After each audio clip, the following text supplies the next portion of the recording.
கர்த்தருடைய நாமத்திற்கு மகிமை உண்டாகட்டும். நேற்று முன்தினம் நாம் தியானித்த வண்ணமாக தாவீது தேவனுடைய இதயத்துக்கு ஏற்றவனாக நாம் பார்த்தோம்.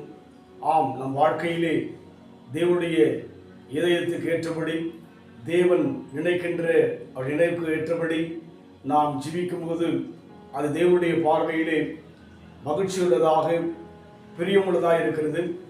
இந்த வேளையில் கூட நாம் தியானிக்கும்படியாக லூக்கா என்ற சுவிசேஷம் 2ஆம் அதிகாரம் 10ஆம் வசனம். தேவதூதன் அவனை நோக்கி, பயப்படாதிருங்கள், இதோ எல்லா மனுஷருக்கும் மிகுந்த சந்தோஷத்தை உண்டாக்கும் நற்செய்தியை உங்களுக்கு அறிவிக்கிறேன் என்று சொல்லி பார்க்கிறோம்.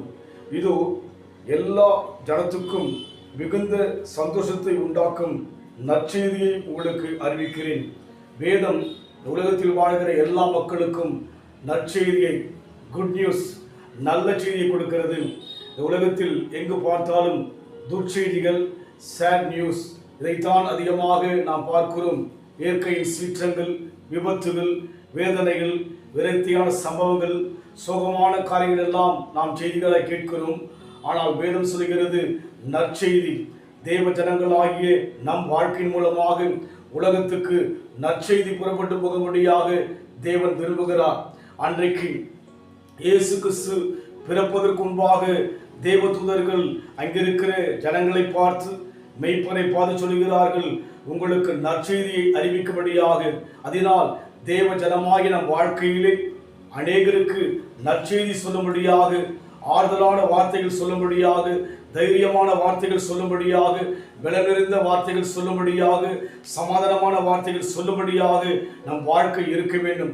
நம் மூலமாக ஒருவருக்கும் எந்த வேதனை வராதபடிக்கு, ஒருவருக்கும் எந்த துக்கமும் வராதபடிக்கு, ஒருவருக்கும் ஒரு பிரச்சனை வராதபடிக்கு நம்முடைய வார்த்தையும் நம்முடைய ஜீவியமும் அநேகருக்கு நல்லதாக இருக்கும்படியாக.